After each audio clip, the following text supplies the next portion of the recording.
Compact और modular PLC को जानने से पहले हमें पीएलसी सिस्टम को जानना बहुत ज़रूरी है। पीएलसी सिस्टम की ज़रूरत हमें क्यों पड़ी? तो पहले बहुत जटिल तकनीक यूज़ की जाती थी मोटर को या सिस्टम को कंट्रोल करने के लिए, जिसमें काफ़ी जगह की ज़रूरत भी होती थी और उसका कॉस्ट भी बहुत महंगा था। और साथ ही हमें इतनी अच्छी कंट्रोलिंग भी देखने को नहीं मिलती थी जैसी हमें चाहिए होती थी।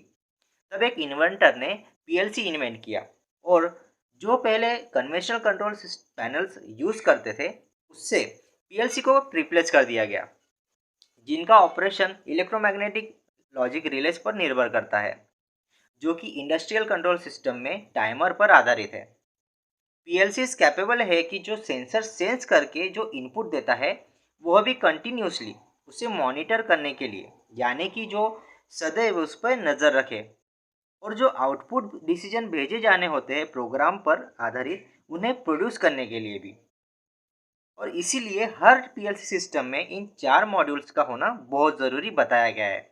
सबसे पहला है सीपीयू मॉड्यूल, 2 नंबर पर आता है पावर सप्लाई मॉड्यूल, 3 नंबर पर आता है एक या उससे ज़्यादा इनपुट आउटपुट मॉड्यूल, और 4 नंबर पे आता है हमारा कम्युनिकेशन पोर्ट, जो कि प्रोग्राम को अपलोड और डाउनलोड करने के लिए हमें काम आता है।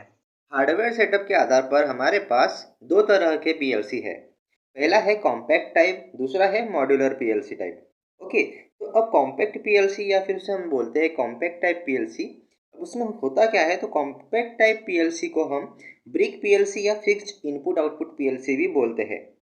कॉम्पैक्ट पीएलसी के अंदर इनबिल्ट सप्लाई यानी कि पावर सप्लाई, सीपीयू यानी कि सेंट्रल प्रोसेसिंग यूनिट, और limited number of input outputs होते हैं, और साथ ही में कम्युनिकेशन पोर्ट भी दिया होता है, जिससे हम प्रोग्राम अपलोड और डाउनलोड कर सकते हैं। कॉम्पैक्ट पीएलसी में इनपुट आउटपुट कितने होना चाहिए, ये मैन्युफैक्चरर डिसाइड करता है, ना कि users.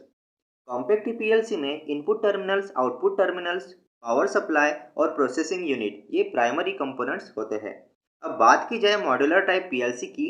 Modular type PLC rack पर आधारित सिस्टम है, जिसमें इंडिविजुअल पावर सप्लाई, प्रोसेसर, तरह तरह के input output modules, extension units होते हैं, जो एक या एक से अधिक रैक पर माउंट होते हैं, जो सेम रैक पर प्लग्ड होते हैं, जो सेम मैन्युफैक्चरर से या कोई और मैन्युफैक्चरर की ओर से आते हैं। मॉड्यूलर पीएलसी के कुछ मॉड्यूल्स के नाम यहाँ आपको जानना ज़रूरी है। सर्वप्रथम पीएस यानी कि पावर सप्लाई, 2 नंबर पर आता है सीपीयू यानी कि सेंट्रल प्रोसेसिंग यूनिट, 3 नंबर पर आता है आईएम यानी कि इंटरफेस मॉड्यूल, 4 नंबर पर आता है एसएम यानी कि सिग्नल मॉड्यूल, उसे हम कहते हैं इनपुट आउटपुट मॉड्यूल्स, 5 नंबर पे आता है सीपी यानी कि कम्युनिकेशन प्रोसेसर, 6 नंबर पर आता है एफएम यानी कि फंक्शन मॉड्यूल्स, 7 नंबर पर आता है रैक, जो कि बस कनेक्टेड रैक होता है। Power supply module. Power supply module input source power को सिग्नल लेवल वोल्टेज में कन्वर्ट करता है, जो कि पीएलसी प्रोसेसर या अदर मॉड्यूल द्वारा यूज होता है। CPU central processing unit. PLC के अंदर सीपीयू रिस्पॉन्सिबल होता है सारी पीएलसी एक्टिविटी को कंट्रोल करने के लिए। इसमें प्रोग्राम स्कैनिंग शामिल होता है, जैसे कि ladder logic, program executing, handling data storage, directing data flow और कम्युनिकेशन कंट्रोलिंग तरह तरह के इंटरफेस से।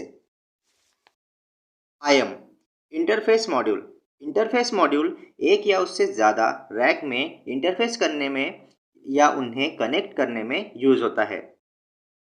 SM signal module, input output module.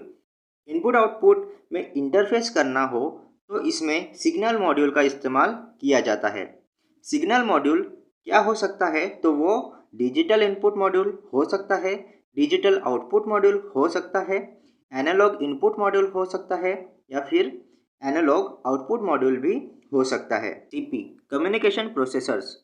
Communication processors को हम प्रोसेसर्स या पीएलसीज में एक बीच में नेटवर्किंग कम्युनिकेशन के लिए यूज़ करते हैं, या हम यह कह सकते हैं कि किसी थर्ड पार्टी को पीएलसी से कम्युनिकेशन करने के लिए कम्युनिकेशन प्रोसेसर का यूज़ होता है। FM function module. Function module का इस्तेमाल स्पेशल पर्पस के लिए होता है, जैसे कि पीआईडी को कंट्रोल करने के लिए, CNC position controller, cam controller, stepper motor controlling के लिए होता है पीएलसीज में। एफएम से हम इनमें आसानी से पीएलसीज इंटरफेस कर सकते हैं। रैक या हम इसे चेस भी कह सकते हैं। रैक पावर और सिग्नल कम्युनिकेशन दोनों को सिंक्रोनाइज करने वाले मॉड्यूलर पीएलसी सिस्टम की रीढ़ की हड्डी के रूप में कार्य करता है। यह पीएलसी के भीतर सीपीयू, कम्युनिकेशन और पावर जैसे अलग अलग मॉड्यूल को एक साथ रखता है। अगर आप और ज़्यादा जानकारी लेना चाहते हो पीएलसीज़ के बारे में तो आप हमारे पिछले वीडियोज़ भी देख सकते हो, जिसमें आपको कई सारी जानकारी पीएलसीज़ के बारे में मिल जाएगी। साथ ही में मैंने कुछ प्रोग्राम भी वहाँ पर अपलोड करके रखे हैं, जिससे कि आप प्रोग्राम भी सीख सकते हो दोस्तों। और साथ ही में मैं आपको एक थ्योरेटिकल यहाँ पर कोर्स अवेलेबल करवा रहा हूँ बिल्कुल फ्री में, जो कि आप हमारे इसी चैनल पर रहकर उसे ले सकते हो, बिल्कुल फ्री में नॉलेज गेन कर सकते हो। तो बने रहिए, हम मिलते हैं नई वीडियो के साथ बहुत जल्द।